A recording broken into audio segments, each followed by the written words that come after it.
ठीक है स्टूडेंट्स। तो नेक्स्ट हम तो हमने लास्ट वीडियो में ये डिस्कस किया था इंटेग्रल 1/x² + 1 dx। ठीक है, कि जब भी फ्रैक्शनल टर्म आ जाए, फ्रैक्शन की फॉर्म आ जाए, उसके इसमें हम इंटीग्रेशन कैसे करनी है कि डिनोमिनेटर में जो भी फंक्शन होगा, ठीक है, उसका हमने डेरिवेटिव देखना है। अगर तो उसका डेरिवेटिव ऊपर होगा देन हम क्या करेंगे। अब देखिए स्टूडेंट, इसका डेरिवेटिव जो है x² + 1, ठीक है, x² + 1 है। इसका मैंने डेरिवेटिव लिया हुआ, तो ये देखें, ये इसका डेरिवेटिव है 2x dx। ठीक है, अब देखिए स्टूडेंट्स, अब मैं फिल वक्त में 1 को इरेज कर देता हूँ, मैं x लगा देता हूँ। अब देखें x dx यहाँ पे मौजूद है, लेकिन ये 2 जो है ये मौजूद नहीं है। 2 एक कांस्टेंट नंबर है, इसकी हम कमी पूरी करने के लिए क्या करेंगे, इस 2 को बाहर डिवाइड करवा देंगे इंटीग्रेशन के, और अंदर जो है इसको मल्टीप्लाई करवा देंगे 2dx। ठीक हो गया। तो अब देखें, बाहर में 1/2 से डिवाइड करवाया, अंदर मल्टीप्लाई करवाया। अब यहाँ पे अब जो डेरिवेटिव में 2 आ रहा था वो यहाँ पे अब मौजूद है। ठीक है, तो इस केस में इंटीग्रेशन कैसे करेंगे। अब चूंकि हमने इस फंक्शन की इंटीग्रेशन करवानी है, तो यहाँ पे देखें x² + 1 है, इसकी होल की पावर देखें 1 है। ठीक है, इसकी होल की पावर 1 है। जब होल की पावर 1 होगी, यानी +1 में, ये भी याद रखना है, 1 जब प्लस में होगा ना, उस केस में हमने कैसे इंटीग्रेट करवाना है फंक्शन को।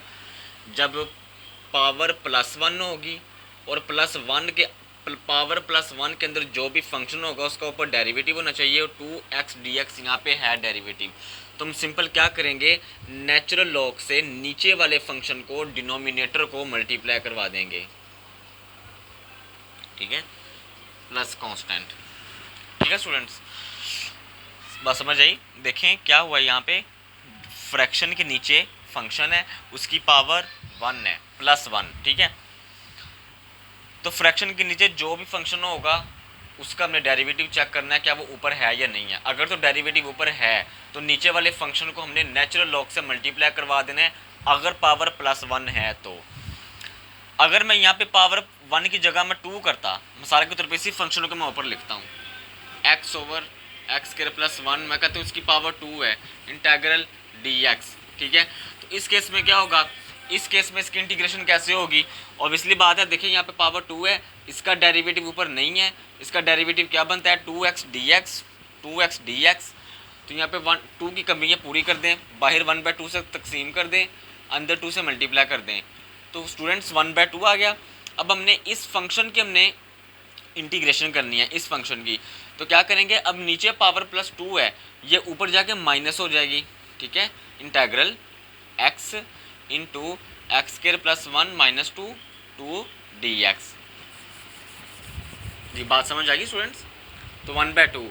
अब देखिए डेरिवेटिव में मेरे पास 2x dx है, इस x को अगर मैं 2 से मल्टीप्लाई यहाँ पे करवा दूँ, इंटेग्रल x² + 1 - 2 हो तो मल्टीप्लाई हो रहा है यहाँ पे। ठीक है, लेकिन मैं क्या करने लगा हूँ, 2 को मैं x के साथ यहाँ पे इस साइड पे करने लगा हूँ, 2x राइट साइड पे 2x dx। ठीक है, अब देखें पावर जो है -2 के अंदर जो भी फंक्शन है उसका आगे डेरिवेटिव मौजूद है 2x dx। तो हम क्या करेंगे, सिंपल हम इसकी इंटीग्रेशन करते हैं, तो 1/2। अब इसकी जब मैं इंटीग्रेशन करूँगा, ठीक है, तो क्या करेंगे, x² + 1 - 2 एक ऐड करवा दें, इसी पावर से नीचे मैं क्या कर दूंगा, इसको तकसीम करवा दूंगा, तो यह आ जाएगा प्लस कांस्टेंट। ये क्या आ गया, प्लस कांस्टेंट, तो ये प्लस कांस्टेंट आ जाएगा। ओके हो गया। तो 1/2 x² + 1, तो ये -1 आ गया और नीचे -1 आ गया, तो -1 को 1/2 से मल्टीप्लाई करवा दी, तो -1/2 x² + 1 की पावर -1।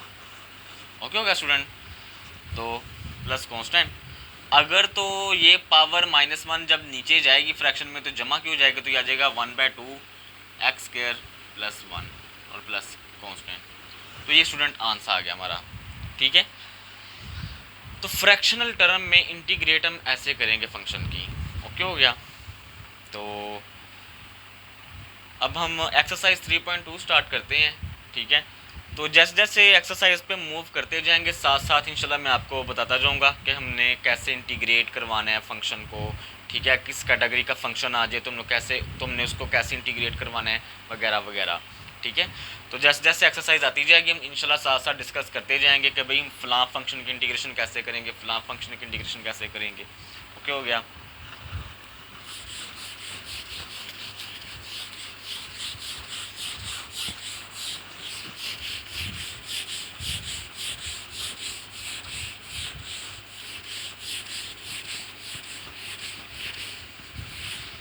स्टूडेंट एक और चीज़ मैं आपको बताना भूल गया हूँ, मैं बता देता हूँ आपको।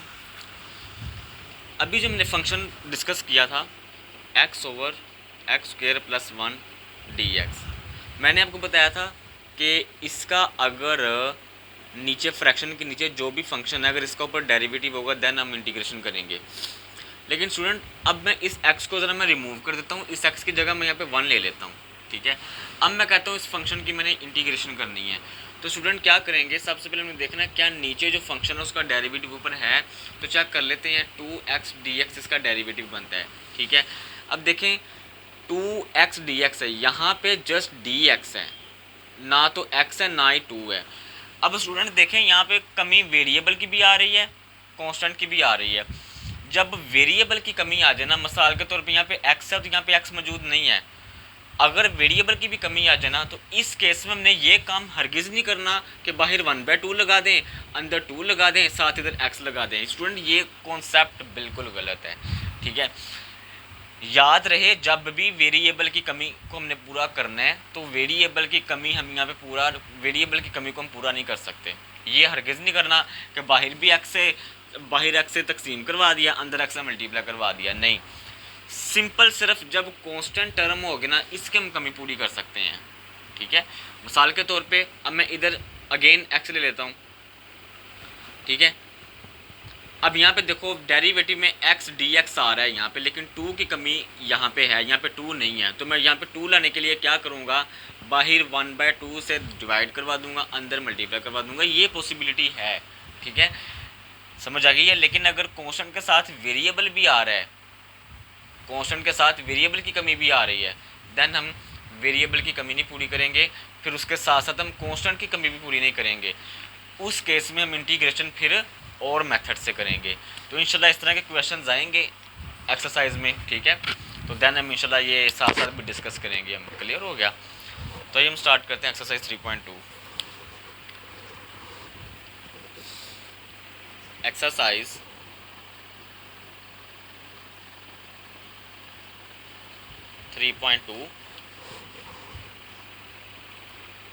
क्लास, चलिए ये क्लास लिखने की ज़रूरत नहीं है, वो अब नीचे वो डिस्क्रिप्शन में टाइटल में लिखा होता है। ठीक है, कि कौन सी क्लास है, कौन सी क्लास का ये कौन सी क्लास की एक्सरसाइज चल रही है। ठीक है,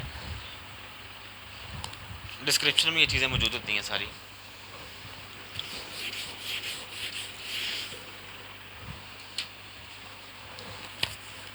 जी स्टूडेंट्स, तो बिस्मिल्लाह करके स्टार्ट करते हैं। औज़ुबिल्लाहिमिनश्शैतानिर्रजीम। तो स्टूडेंट्स साथ साथ प्रैक्टिस भी किया करें क्वेश्चंस की। ठीक है, साथ साथ प्रैक्टिस भी किया करें क्वेश्चंस की, देन ही आपको फिर ज़्यादा यानी कि क्लैरिफाई हो जाएगा आपको क्वेश्चन जो है। ठीक है,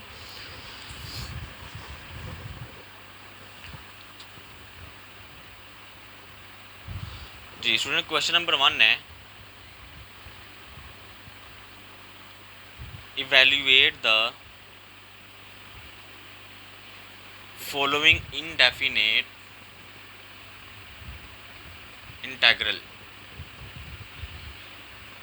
अब देखिए स्टूडेंट, हमने लास्ट लेक्चर में डिस्कस की थी कैटेगरीज ऑफ इंटीग्रेशन के, जिसमें इनडेफिनेट भी आ रहा था, डेफिनेट भी आ रहा था। ठीक है, तो अब आपको पता ना चाहिए कि इनडेफिनेट इंटेग्रल क्या है, डेफिनेट क्या है। अगर स्टूडेंट्स आपको इनडेफिनेट इंटेग्रल का नहीं पता तो आप जो है मेरी लास्ट वीडियो सबसे पहले देखें। ठीक है, उसके बाद इस वीडियो पे आप आएँ। ठीक है, उसके बाद ये लेक्चर देखें, सबसे पहले आप मेरा लास्ट लेक्चर देखें, उसमें उसके अंदर मैंने डिटेल से डिस्कस किया हुआ है इनडेफिनेट इंटेग्रल क्या है, डेफिनेट इंटेग्रल क्या है, वगैरह वगैरह। क्लियर है। उसका जुज़ नंबर 1 है integral 3x² minus 2x + 1 D. Students exercise 3.2 ना, ये very simple, this exercise very simple, ये बहुत सिंपल एक्सरसाइज है।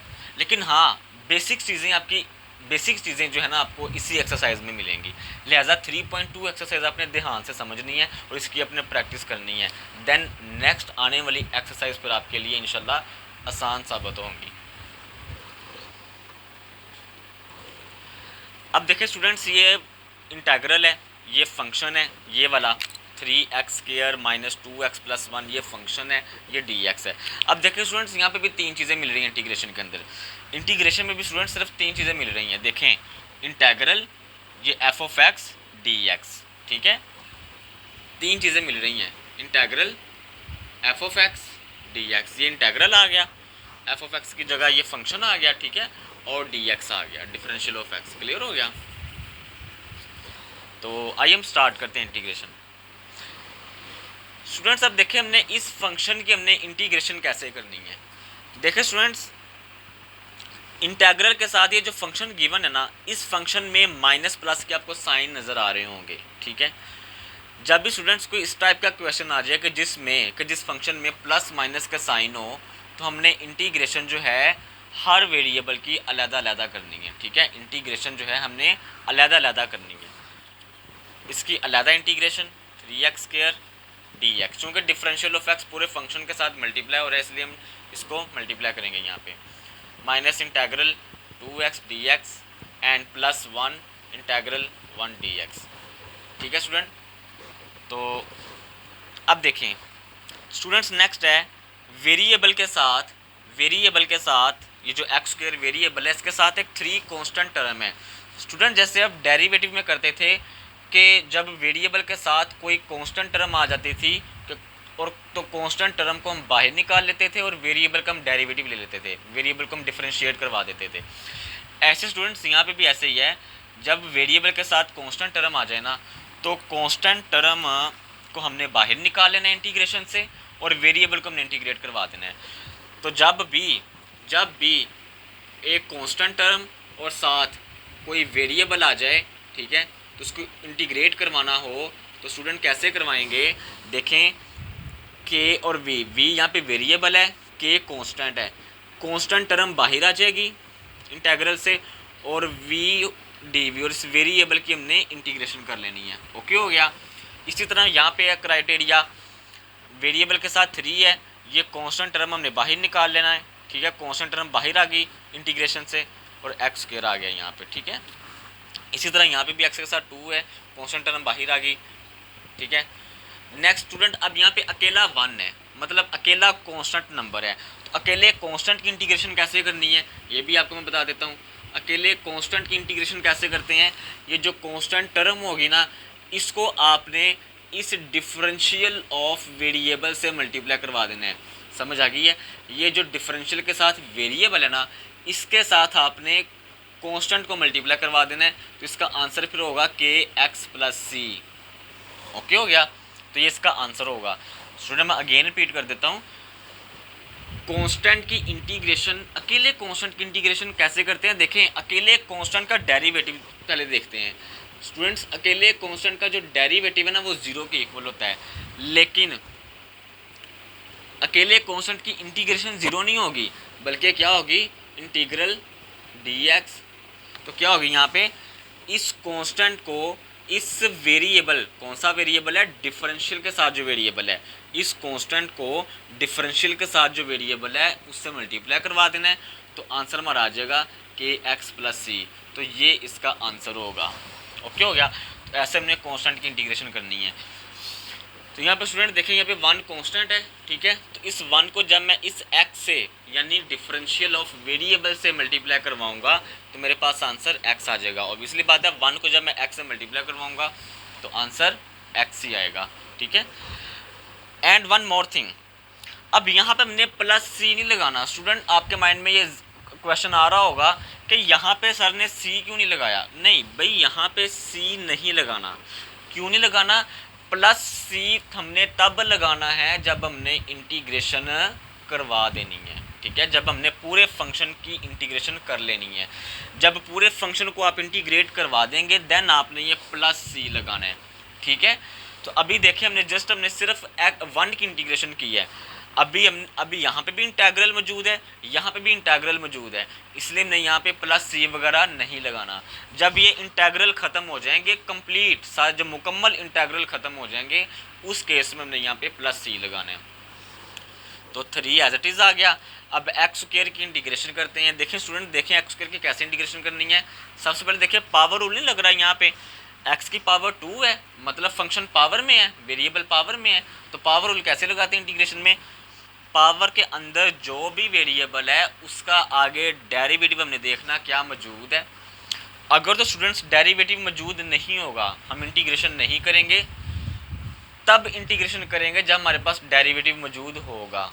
और डेरिवेटिव हमने और डेरिवेटिव हम कैसे यहाँ पे, मतलब इसकी डेरिवेटिव की कमी क्या है, मतलब नहीं एक मिनट, यहाँ पे एक्स स्क्वायर है ना, तो मैं कहता हूँ मैंने इस एक्स स्क्वायर की इंटीग्रेशन करनी है। तो स्टूडेंट्स तब इंटीग्रेशन करेंगे जब इस एक्स का आगे डेरिवेटिव होगा। अगर डेरिवेटिव ना हुआ तो हमने डेरिवेटिव बनाना है यहाँ पे, ठीक है। वो कैसे बनाना है मैं आपको बता चुका हूँ लास्ट लेक्चर में, वो जब मैं आपको फ्रैक्शन वाला टॉपिक समझाया था ना, फ्रैक्शन वाला कि डेरिवेटिव कैसे बनाते हैं, कमी कैसे पूरी करते हैं, मैं उसी की बात कर रहा हूँ एक्चुअल में, ठीक है। तो आप पहले लास्ट लेक्चर देखें। तो यहाँ पे स्टूडेंट देखें, अब एक्स स्क्वायर है, ठीक है, एक्स स्क्वायर की इंटीग्रेशन क्या होगी, इससे पहले चूँकि पावर रूल लग रहा है हम ये देखते हैं। तो भाई देखें स्क्वायर के अंदर जो भी वेरिएबल उसका आगे डेरिवेटिव है, एक्स का डेरिवेटिव एक्स के लिहाज से क्या होता है 1, या यूँ कह लो एक्स का डिफरेंशियल एक्स के लिहाज से क्या होता है dx, ये यूँ कह लो एक्स का डेरिवेटिव एक्स के लिहाज से 1 होता है। और 1 यहाँ पे मौजूद है, ये लें मैं लगा दिया मैंने 1। स्टूडेंट्स 1 यहाँ पे लगाएं या ना लगाएं एक ही बात है। माशाल्लाह आपकी भी बड़ी क्लास है, सेकेंड ईयर के स्टूडेंट्स हैं, इतना तो आपको पता ही होगा। फॉर एग्जांपल मैं कहता हूँ ए है, ए को अगर मैं 1 से मल्टीप्लाई करवाऊँगा तो आंसर ए ही आएगा, ठीक है, इतना तो आपको पता ही है स्टूडेंट्स।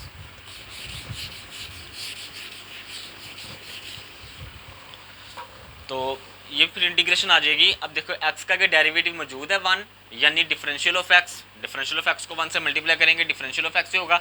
एक्स का डेरिवेटिव 1 मौजूद है तो क्या आ जाएगा, इसकी इंटीग्रेशन करेंगे तो ये 2 आ गया, इसमें +1 कर दें, पावर में 1 ऐड कर दें और इसी पावर को नीचे डिवाइड कर दें, क्लियर, -2। अब देखें यहाँ पे स्टूडेंट्स एक्स की पावर 1 है, ठीक है, तो क्या करेंगे, देखिए पावर 1 है, पावर 1 लगाओ या ना लगाओ। अब देखिए पावर 1 के अंदर जो फंक्शन एक्स उसका अगर डेरिवेटिव 1 मौजूद है, ठीक है, तो इसको भी हम इंटीग्रेट करवा देते हैं। इस पावर 1 में 1 प्लस कर दें, इस पावर 1 में 1 प्लस किया और इसी पावर को साथ इसी पावर से मैंने नीचे डिवाइड कर दिया, एन प्लस एक्स आ गया। और अब यहाँ पे आप प्लस सी लगा दें क्योंकि इंटेग्रल सैम्बल्स ख़त्म हो चुके हैं, ठीक है। 2 + 1 3 -2 और यह आ जाएगा 2, तो यह आ जाएगा +x प्लस कॉन्स्टेंट, ठीक है। तो अब यहाँ से बेशक 3 से कैंसिल कर दें, 2 से कैंसिल कर दें, तो यह आ जाएगा x³ -x² + x + c। तो स्टूडेंट्स ये आपका फाइनल रिजल्ट है, ठीक है, फाइनल आंसर है इस क्वेश्चन का। क्लियर है स्टूडेंट्स, हमने इस फंक्शन की इंटीग्रेशन की, ठीक है। जब भी प्लस माइनस के साइन आ जाएं इंटीग्रेशन हमने अलग-अलग करनी है। पहले हमने इसकी इंटीग्रेशन की अलग-अलग, पहले हमने इस पर इंटेग्रल ऑपरेटर लगाया, फिर इस पर इंटेग्रल ऑपरेटर लगाया, फिर इस पर इंटेग्रल ऑपरेटर लगाया, अलग-अलग, ठीक है। ये आपको नज़र आ रहा है, देखें ये वाला, ठीक है। फिर हमने इसकी अलग इंटीग्रेशन की, इसकी अलग इंटीग्रेशन, इसकी अलग इंटीग्रेशन, देन आंसर देखें हमारे पास क्या आया, x³ -x² + x + c, okay. तो this is known as a indefinite answer है, ये इनडेफिनेट आंसर है, ठीक है। तो ये कौन सी इंटेग्रल थी, इनडेफिनेट इंटेग्रल। तो इनडेफिनेट इंटेग्रल के केस में हम +c लगाएंगे, ओके। इसी तरह स्टूडेंट क्वेश्चन जूज नंबर 2 है,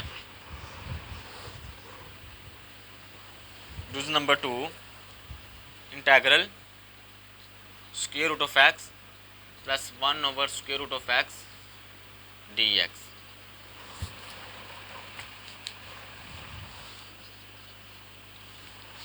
अब देखें स्टूडेंट, सबसे पहले तो ये देखें